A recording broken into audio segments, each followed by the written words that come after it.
Agora são 7h58 e nós estamos com o médico Juarez Cunha, membro do Comitê de Infectologia da Sociedade de Pediatria do Estado do Rio Grande do Sul. Prazer em tê-lo aqui conosco. Tudo bem, doutor Juarez? Bom dia. Eu estou bem feliz em poder falar um pouco mais sobre esse assunto que assusta a nossa população. Perfeitamente. Bom, doutor Juarez, a Sociedade de Pediatria do Estado do Rio Grande do Sul reforça a recomendação de vacinação frente à confirmação de caso importado de sarampo no estado do Rio Grande do Sul. Mas nos fale dessa preocupação. Exatamente assim. Nós temos o sarampo, uma doença que foi eliminada, né, no Brasil. A gente tem o certificado da eliminação em 2016. Infelizmente, a doença retorna a partir de 2018, né, pela região norte do país, depois acaba se espalhando, né. Em 2018 a gente teve em torno de 10 mil casos, 2019 20 mil casos em todo o país, inclusive aqui no Rio Grande do Sul, mas a gente estava conseguindo controlar, e o último caso que a gente tem no Brasil foi em 2022, né? E a gente estava se preparando para solicitar o certificado de eliminação novamente. Mas é importante também que as pessoas saibam que a gente tem um relato de praticamente todos os países do mundo de casos de sarampo, né? Principalmente assim, muito relato na Europa e também nos Estados Unidos. Então, já se estava aguardando que isso iria acontecer aqui, exatamente porque a gente está com baixas coberturas vacinais, e esse é o principal motivo que a gente tem de retorno de uma doença que é totalmente evitável por vacina. É uma doença que não tem tratamento, a única forma de evitar, né, é através da vacinação, que é oferecida gratuitamente na nossa rede pública. Doutor Juarez, o sarampo chegou a ser erradicado no estado e consequentemente no Brasil, ou não? Porque há muitos anos não se falava em sarampo, né? Essa é a realidade. Não, o sarampo, eu acho que é importante assim, saber. O sarampo, junto com a poliomielite, eram os dois quadros virais mais importantes que levavam ao maior número de hospitalizações e de óbito de crianças, né? Através da vacinação, a gente conseguiu, por exemplo, no Brasil, eliminar a polio. O último caso de polio foi em 1989. A gente tem o certificado de eliminação a partir de 92, né? E o sarampo a gente tinha conseguido eliminar em 2016. Elas não são erradicadas, né? Elas são chamadas eliminadas. Porque erradicada é quando não existe mais circulação nem de amostra de laboratório, coisa assim, né? Porque, por exemplo, a varíola é a única erradicada, as outras são eliminadas, né? Ou controladas. Então, tanto pólio quanto sarampo são eliminadas. Pólio, a gente tem muito receio que também possa retornar, porque a pólio continua acontecendo em outros países do mundo, e o sarampo, infelizmente, retorna ali a partir de 2018 para o Brasil. A gente conseguiu diminuir consideravelmente o número de casos, né, principalmente ali durante a pandemia. Como o sarampo também é uma doença de transmissão respiratória, então, com certeza, as medidas não farmacológicas que foram utilizadas na época, né, de uso de máscara, de distanciamento, quando foram suspensas as aulas, isso também contribuiu para a gente ter uma diminuição de casos de sarampo naquele momento, 2019 e 2020, né? E tanto que os nossos casos de Brasil foram diminuindo, e esse último caso era de 2022. Esse caso que acontece no Rio Grande do Sul é de uma criança não vacinada, mas uma criança vinda do exterior. E no exterior a gente está tendo relato, em praticamente todos os países, relato de sarampo, né? Então, por exemplo, destinos que são muito utilizados por brasileiros, né? Então, Europa, Estados Unidos, Portugal tem muitos casos de sarampo, Estados Unidos muitos casos de sarampo. A gente tem que agora fazer o nosso papel, que é colocar a vacinação em dia, já que essa vacina está disponível, ela é recomendada como rotina para as crianças com 1 ano de idade, na forma de tríplice viral, que é sarampo, rubéola e cachumba, e tem uma segunda dose na forma de tetraviral, que é sarampo, rubéola, cachumba e catapora, com 1 ano e 3 meses de idade. Né? Essa é a rotina que a gente tem na nossa rede.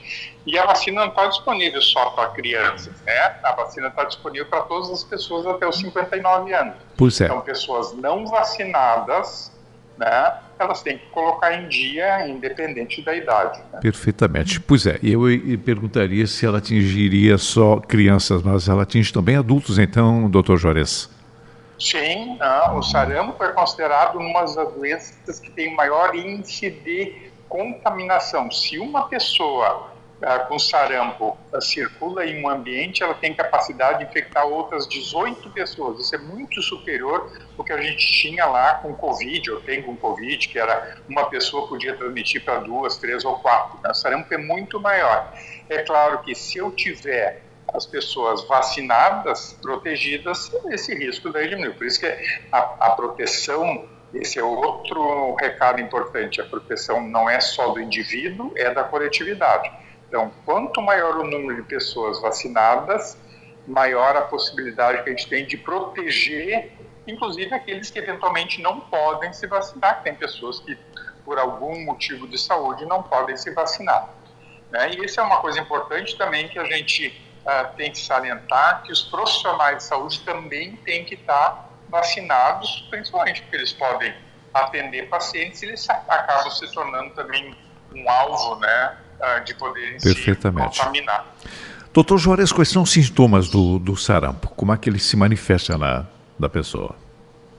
O sarampo primeiro, então, como a gente falou antes, é uma doença viral, né? Transmitida por via respiratória. A pessoa que está com sarampo transmite para outra através de via respiratória, tossindo, espirrando, falando, né? Então, essa é a forma de transmissão. Perfeito. E o quadro típico de sarampo é assim, febre, que costuma ser alta, né?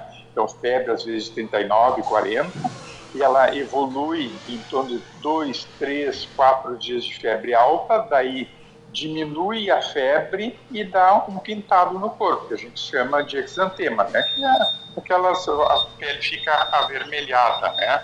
Então, essas são as características do sarampo. E a gente tem que ter cuidado, porque as outras doenças virais, por exemplo, dengue, também pode dar um quadro muito parecido, com febre e também com essas lesões avermelhadas no corpo, esse exantema que a gente chama, né?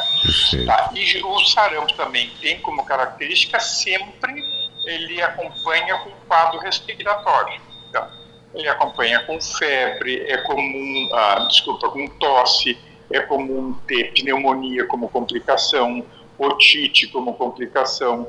Na época que a gente tinha mais crianças desnutridas, era um importante casos de diarreia junto com o sarampo.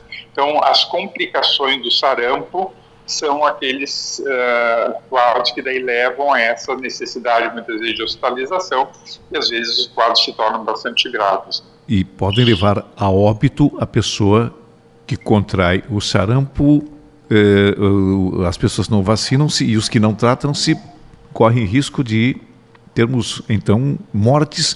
E se temos confirmação desses fatos, doutor Juarez? Bem, primeiro assim, isso é fundamental, né, a vigilância em saúde, né? Então a gente tem no estado, em cada município e em todo o país, a gente tem todo um sistema de vigilância e tem inclusive definições, né, de suspeita, de notificação, de exames que devem ser feitos. Quando precisa internar tem que ser isolado, porque a transmissão é respiratória. Então tem uma série de medidas que têm que ser tomadas, inclusive quando tu tem uma suspeita, por exemplo, dessa criança, tu tem que fazer bloqueio nos contatos, aonde essa criança foi consultar, tem que revisar se todas as pessoas foram vacinadas ou não e colocar a vacinação em dia. Então, um caso de sarampo, ele desencadeia toda uma logística enorme para tentar frear aquilo e tentar fazer com que não evoluam para outras pessoas que sejam acometidas pela doença, né? Esse é o papel da vigilância. E é fundamental, como nós como pediatras, né, da Sociedade de Pediatria, como é uma doença mais comum da infância, apesar de acometer todas as faixas etárias, é fundamental que os pediatras estejam atentos a essa possibilidade. Principalmente, como eu falei antes, a gente tem várias doenças que podem dar quadros parecidos. Então, tem que ficar muito atento quando tiver alguma suspeita, tem que desencadear a Secretaria de Saúde Municipal, a Vigilância de Saúde Municipal, para daí desencadear as ações que a gente faz para conter esses quadros. Né?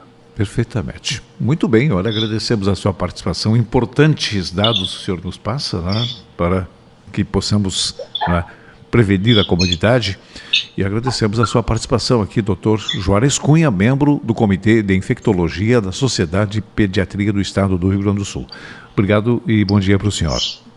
Bom dia, eu que agradeço o espaço e fico à disposição. Se tiverem qualquer dúvida, é só entrar em contato. Muito bem, tá certo. Olha, estamos com 8 horas e 9 minutos.